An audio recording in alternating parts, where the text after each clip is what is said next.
All right, now it started. Welcome back, welcome back, welcome back. I'm Lisa Blackburn. This is my YouTube channel for everything I want to talk about science and math. And today we are in AP Chemistry, going over the notes to Unit 1, which the students already have mostly filled out, so we're going to go lightning fast. And we're only going to do the first little bit of it, and we'll finish it tomorrow. So this is part 1. All right, so AP Chemistry Unit 1, this is going to be over our first 3 chapters in our new Brown book. It's black, but it's written by a person named Brown. So our standard we're working on is obtain, evaluate, and communicate information about the use of modern atomic theory. So hopefully you got the first blank. Chemistry is the study of matter, its properties, and the changes that matter undergoes. This is frozen on here. Let's unfreeze it. There it goes. Haha. All right. So matter is anything that has mass and occupies space. A property is any characteristic that allows us to recognize a particular type of matter. An atom is a substance that cannot be broken down into its simpler substances, maintaining its properties. So yeah, you can break it down into protons, neutrons, and electrons, but they are all the same. Copper protons are exactly like gold protons, no difference. An element is composed of a unique kind of atom. They're on the periodic table of the elements. A molecule is 2 or more atoms joined together, like water there. So, states of matter, you should have already had that from when we went over this before. Solid, definite shape, definite volume, like the ice cubes. Liquid, definite volume, takes the shape of its container, like the, I'm going to imagine that's ginger ale. And gas, no fixed volume or shape. A pure substance, or sometimes in your book it says they're just called substances. Matter that has distinct properties that do not vary from sample to sample. Gold, water, sodium chloride. There are 2 categories: an element, one type of atom, or a compound, which are 2 or more types of atoms joined. A molecule is 2 or more elements joined with chemical bonds. They can be the same or different. So you can have a molecule of oxygen, which would be, 2 oxygens joined, or you can have a water molecule. So the law of constant composition, or the law of definite proportions, is compounds are always made of the same stuff in the same ratios. Water is always H2O. Good so far? I'm not going too fast? Okay. A mixture is combinations of substances that do not bond. They retain their properties and can vary in amounts of components. And I always would say in honors chem that my favorite mixture is chocolate milk, and I make it with 4 heaping spoonfuls of Nestle Quick Powder, where my husband takes 1 little spoonful, scrapes it off so it's not even heaping, and puts it in. They're both chocolate milk. In both you can taste the chocolate and the milk, but mine's way better. Okay, so this was from your book. Did y'all figure that out? So atoms, this is a little picture of atoms. There's molecules, compound, and a mixture. So if something is homogeneous, homo means same, so it's same throughout, like a solution. If it's hetero means different.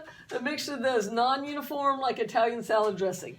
So this chart is in your book, and I thought it was really good for figuring this out. So matter, if it's non-uniform, it's heterogeneous. If matter is uniform, it's homogeneous or homogeneous.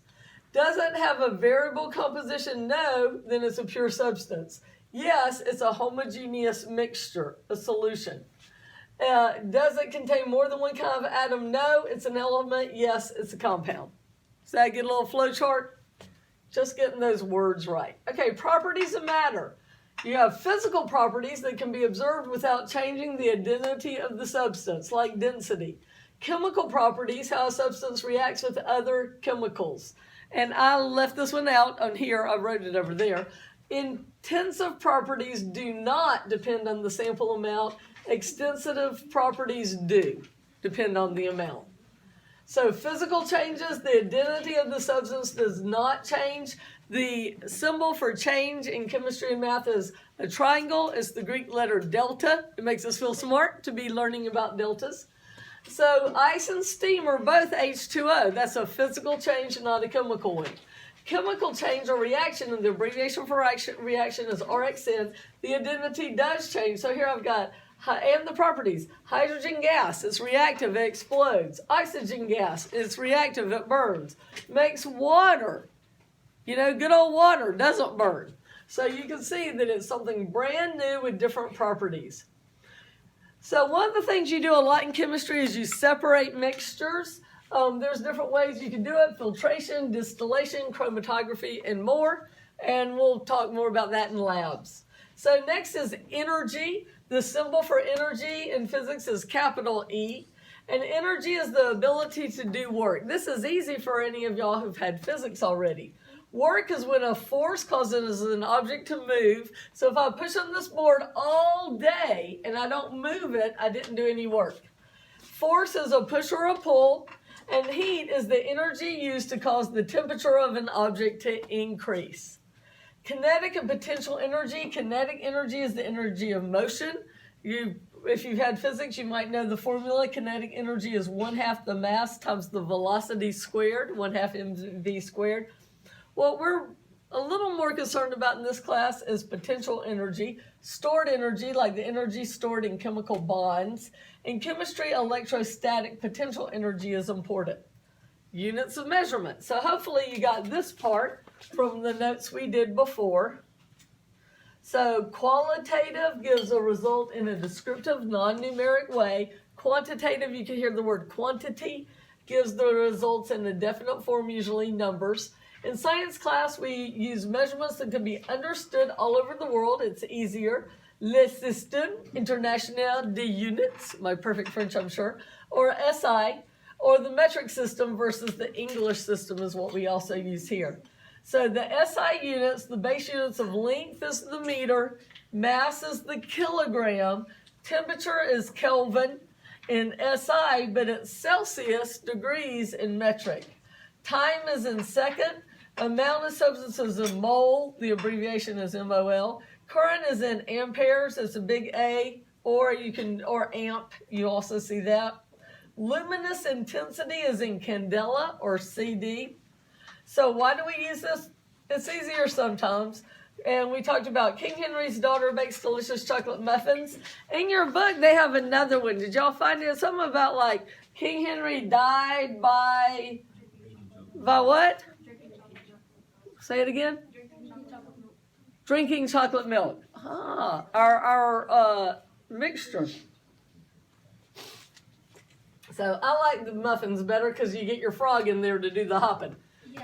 King Henry's daughter bakes delicious chocolate muffins. So if we're going from kilo to milli, we start with kilo. We see how many frog hops it is to milli. It's 6 this way.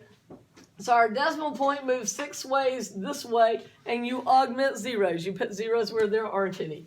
If you're going milli to deca, it's 4 hops that way. So that's 67.9. So sometimes you have to use conversion factors, and this is what I had run off to put on your notes, and I didn't give a big enough place. So it's in your book, it's table 1-4, but this has more units than King Henry's daughter bakes delicious chocolate muffins. Things that you know about giga and mega, you know about some of this from computers, maybe from biology, nano. So this has got more of them. If you use these, you have to use the conversion factor, and that's it in your book. Okay, next, but that's why there's a big old space there. So a little bit more in your book, it talks about these units, length and mass. A meter is 3 inches longer than a yard. A kilogram is 2.2 pounds. But in chemistry class, we usually work in grams. In temperature, we'll use Kelvin. It's a SI, we'll use it when we do the gas law problems. Celsius is metric, we usually use that. And how you convert is Kelvin equals Celsius plus 273.15. And in AP, they're a little more picky about having the 0.15. In honors, we just did 273. A derived unit is units that come about by doing math on them. For example, speed unit is miles per hour. Is your miles divided by your time, and per means divide. So that's a derived unit. Now, volume, in SI, the unit is meters cubed. That's not a convenient measurement for chemistry. So we use the liter, which is metric, not SI. you need to memorize that a milliliter is the same thing as a cubic centimeter and that a liter is a cubic deciliter. So a little box, 10 centimeters on each side, is how big a liter is. Good so far? I'm not going too fast? So density is mass over volume. This was on your other notes. So, and I showed you how to do the problem. You identify your knowns and unknowns. What is the density, do D question mark, of a piece of lead that has a mass below M over that, annotate it, of 114 grams and a volume of 10 milliliters, put a V. Then list your knowns and unknowns. So you'll write D equals question mark, M equals 114 grams, V equals 10 milliliters. Then you think, is there a formula that relates these things? And yes, there is. It's density equals mass over volume. So write your formula, substituting your numbers, but you can sing first substitute by The Who, and then just do the math. So 114 divided by 10 is 11.4 grams per milliliter. Put your box around your answer, make it real clear. One of the things I'm supposed to tell y'all is that when they grade your AP test, you have to write neat enough for them to read it. If you can't, they just mark it wrong. So for some of you, this is a challenge, and you're going to need to work on handwriting this semester, because if they can't read it, they're just going to not bother. They have hundreds and hundreds of these to do. And what they do is one teacher just grades the same question over and over and over and over again. That's how they do it. Okay, so units of energy. Joule is the SI unit of energy. In chemistry, we often use kilojoules. And we also use calories. And that's the amount of heat needed to raise 1 gram of water 1 degree Celsius. And so I'm on this Facebook group of all these AP Chem teachers, and they debate whether or not you need to memorize this. I say just go ahead and do it. That 1 calorie is 4.184 joules. But a lot of the teachers say no, they'll give you anything you need. So if you don't memorize it, it might be okay. 1,000 physics calories with a little c is equal to 1 food calorie with a capital C. So when you eat a Snicker bar and it says that it's 240 calories, it's really 240,000 calories. But the food industry didn't want to put that on there because they were afraid you wouldn't buy the Snicker bar. Okay, uncertainty in measurement, accuracy versus precision. Accuracy is how close a measurement comes to the truth.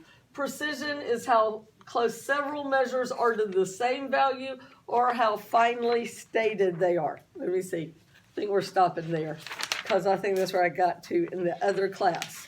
So I think this will be the end of part 1. Let me find it. Yep, it is. All right. Like, share, subscribe. Science is great.